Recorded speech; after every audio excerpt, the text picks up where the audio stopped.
Debate has long persisted regarding whether state schools in England were legally obliged to maintain records of corporal punishment.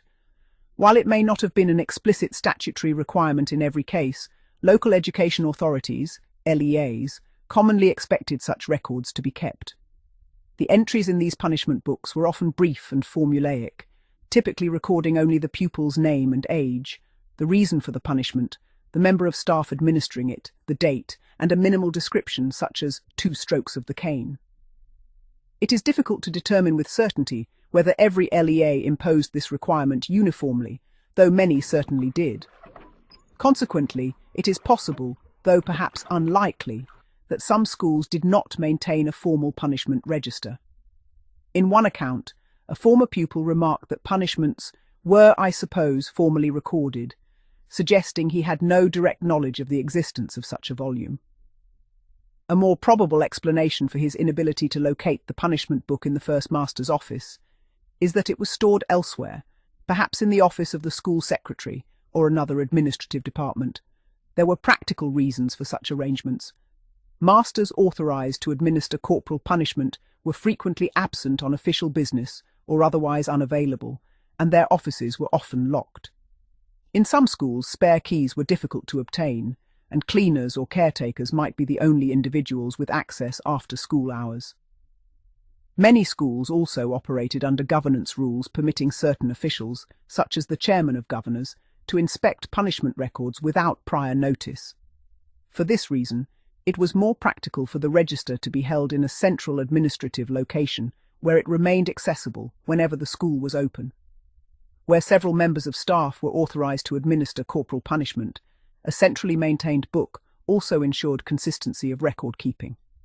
The preservation and accessibility of these records appear to have varied considerably between institutions, and practices were often shaped more by custom than by any universal regulation. Some former pupils and staff have attempted to trace such records many decades later, often in connection with autobiographical or historical research. One recollection concerns a boy whose mother's cleaner warned him that his behaviour would eventually lead to a caning at school. She even proposed that one of her daughters, who had recently been punished in that manner, should describe the experience to him. The child, understandably apprehensive, feared not only the account itself, but also the strict disposition of the young woman concerned. Yet the matter was never raised again. Looking back many years later, it seemed likely that the older girl had simply been unwilling to admit to such a punishment in front of a much younger child. It is believed that, at the senior school in question, girls at the time were caned over their undergarments. With knowledge of the approximate date and the pupil's full name, the former pupil later wondered whether any surviving punishment book might reveal the circumstances of the incident. Such records, if they still exist, would now be more than 70 years old. Accounts from former teachers also illustrate the variety of disciplinary practices in British schools. In one boys' grammar school, classroom teachers were authorised to administer up to 2 strokes of the strap. More severe cases were referred to the deputy headmaster, who employed the cane across the buttocks. A young female teacher recalled that she was authorised to use the strap only with younger pupils in Forms 1 and 2. Older boys, she believed, often preferred punishment at her hands to referral to the deputy headmaster, whose reputation inspired considerable fear. When corporal punishment was to be administered, a pupil would be sent to the office to collect both the strap and the punishment register. Several straps were kept, including lighter implements for younger boys and heavier, split-ended versions for older pupils. Punishments were carried out before the class and entered into the register immediately afterwards. According to this teacher, a single stroke was generally sufficient, and most staff similarly favoured restraint. 2 strokes were reserved for more serious offences, or for boys who attempted to move their hands during the punishment. The question of whether all such punishments were formally recorded remains uncertain. At many schools, only punishments administered by senior staff appear to have been entered in official registers, while routine classroom punishments often went undocumented. Yet regulations in some authorities stipulated that every instance of corporal punishment should be recorded.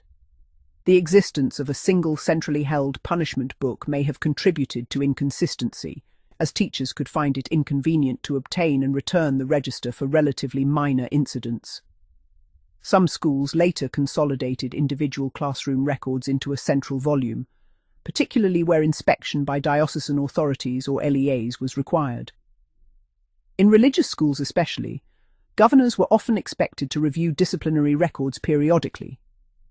Practical difficulties also arose during the administration of the strap. Boys occasionally attempted to withdraw their hands at the last moment, risking injury both to themselves and to the teacher. Scottish schools, where the tawse was widely used, developed methods intended to prevent such evasions. One common approach required the pupil to rest his hand on a desk, thereby reducing the likelihood of sudden movement.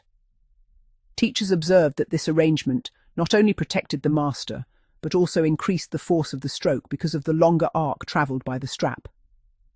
Former pupils frequently remarked upon the inconsistency of disciplinary procedures between schools. In some institutions, classroom punishments, such as slipperings administered by physical education masters, were commonplace, yet never officially recorded. Formal canings by the headmaster, however, were almost invariably entered into the punishment book. Some boys even attempted to read the register upside down while standing before the headmaster's desk in order to discover in advance how many strokes they were to receive. Private schools often appear to have operated under rather different assumptions. Such institutions generally resisted external oversight and placed emphasis upon the close personal knowledge masters were expected to have of their pupils.